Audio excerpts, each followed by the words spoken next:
procediendo haciendo la limpieza por la sencilla razón de que ya tenemos rato eso de habernos prevenido a mucha gente sobre las ventas, obstáculos, los que están en las calles.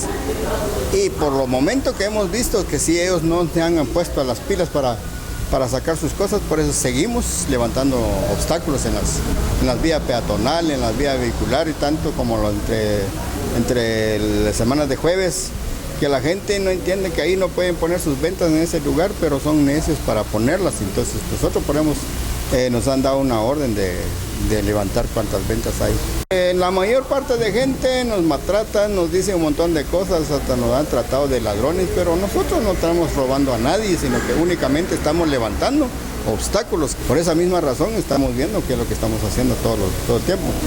Y este no se va a quedar así, sino que estamos siguiendo hasta donde se limpia la ciudad. Una carreta que está ahí por enfrente, ¿cómo se llama? El banco, ahí por la salida. El señor pues ya está prevenido desde el año antepasado. Y cada vez que pasamos, media le jalaba su carreta para adentro, pero ahora sí dispusimos levantarla y lo trajimos de una vez. Y nos empezó a tirar el aceite encima, aceite caliente, pues. Pero eso no nos incumbe a nosotros lo que hace él, nosotros lo que queremos es limpiar la ciudad.